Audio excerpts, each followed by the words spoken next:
Assalamualaikum dan selamat sejahtera. Hari ini kita akan ulang kaji bab penakaulan logik matematik tingkatan 4. Terlihat soalan ini, tentukan sama ada yang berikut adalah pernyataan atau bukan. Okay, kalau lihat dekat sini 12 kuasa 2 sama dengan 124. Kita tahu ini ialah nombor, kita juga tahu ini ialah nombor. Kita tahu. Apabila kita tahu bermaksud ini ialah pernyataan. Lihat soalan 2, adakah fungsi kuadratik bersilang dengan paksi X? Paksi X di mana? Fungsi X itu apa? Kita tak tahu. Ini tak tahu apa, ini pun tak tahu dekat mana. Jadi ini ialah bukan pernyataan. Seterusnya, soalan B. Tulis antijadian dan akibat. Antijadian dan akibat.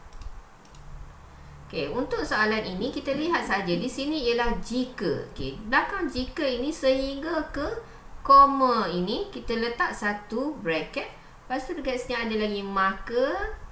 Selepas pada maka letak bracket sehingga habis ayat. Okey, jadi dekat sini antijadian ialah yang depan ni. Ini ialah antijadian. Akibat pula yang mana? Akibat pula yang belakang sini. Ini ialah akibat. Itu sahaja. Jadi tulis jawapan dia antijadian. Suatu nombor berakhir dengan 5 atau kosong. Akibat ialah nombor itu boleh dibagi tepat dengan 5. Okey, untuk soalan C kita perlu tulis kontrapositif. Sekarang ni dia ada bagi jika X kuasa 2 sama dengan 36. Okey, nak senang nampak letak bracket dulu. Kemudian belakang pada dia ialah maka. Letak sini bracket juga. Okey, untuk kontrapositif, mula-mula kita kena tentukan dahulu dia punya songsangan. Jadi dekat sini dia bagi X kuasa 2 sama dengan 36. Jadi songsangan dia ialah letak tanda bukan, tidak sama dengan. Ini pun tidak sama dengan, ini pun tidak sama dengan. Okey, kemudian barulah kita boleh buat kontrapositif. Kontrapositif ialah kita terbalikkan. Yang ini berada di hadapan, yang ini berada di belakang.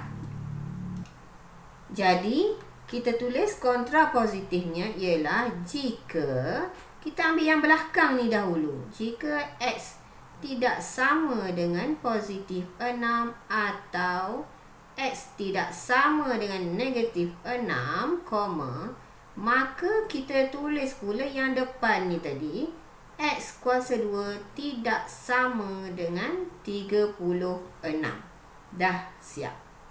Kita teruskan lagi dengan contoh yang seterusnya.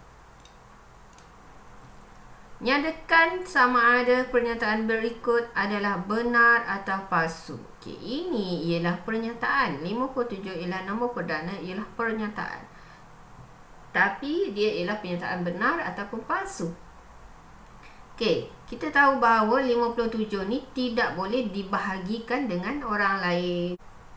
Kalau kita cuba bahagikan 57 bahagi dengan 2, kita akan dapat 28.5. Kita akan dapat nombor perpuluhan. Bermaksud dia ini ialah 57, ini ialah nombor perdana. Jadi kita tulis sahaja benar.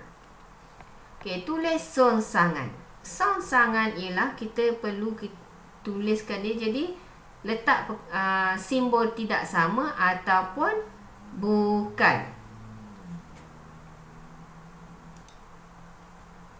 Okey, jadi dekat sini kita perlu tulis sahaja perkataan bukan. Jadi jawapan dia ialah jika 5 bukan faktor n. Nampak tak saya letak perkataan bukan ni, maka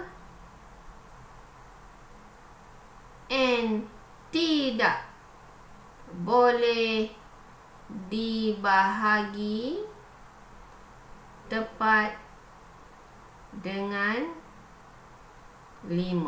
Nampak? Saya letak perkataan tidak dekat sini. Saya letak perkataan bukan dekat sini. Okey, songsangan kita hanya perlu menidakkan sahaja. Okey, seterusnya soalan C. Tulis premis 2 untuk melengkapkan hujah berikut. Premis 1 dia bagi jika P ialah kuasa 2 sempurna, maka punca kuasa 2P ialah integer. Kesimpulannya ialah 15 bukan kuasa 2 persempurna.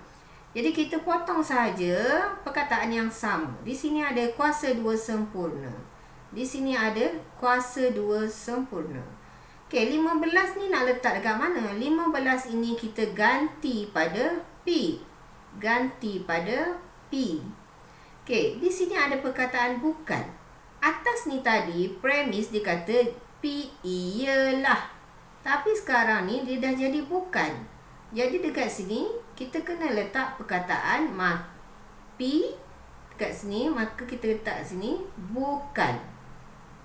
Jadi premis 2 ialah, jawapan dia ialah punca kuasa 2 P ni tadi kita kena ganti dengan 15. 15 bukan integer. Okey, dah tamat untuk soalan ni. Sekarang kita teruskan lagi dengan soalan untuk membuat kesimpulan induktif. Okey, dalam soalan ni dia dah ada tulis 1/2, 1/4, 1/6, 1/8. Dekat sini dia ada tulis. Dekat sini juga dia ada tulis. Ini tak perlu tengok. Jangan tengok. Okey, jadi kita tengok dekat sini saja. Dekat sini kita tengok atas ni semua 1. Jadi kita tulis 1. Bawah ni dia ada per. Okey, semua ni ada per. Kemudian ada 2. Tulis 2. Okey, sekarang ni ada bracket. Tulis bracket. 1, 2, 3, 4 nombor yang berlainan. Jadi kita tulis N. Jangan gunakan huruf lain. Gunakan huruf N sahaja. Kemudian ada bracket. Kita tulis bracket. Kemudian koma. N sama dengan, dekat sini ada start nombor berapa? Nombor 1 sehingga 4. Jadi kita tulis 1 sehingga 4. Kemudian koma, titik. 3 sahaja titik di sini. Jangan lebih, jangan kurang.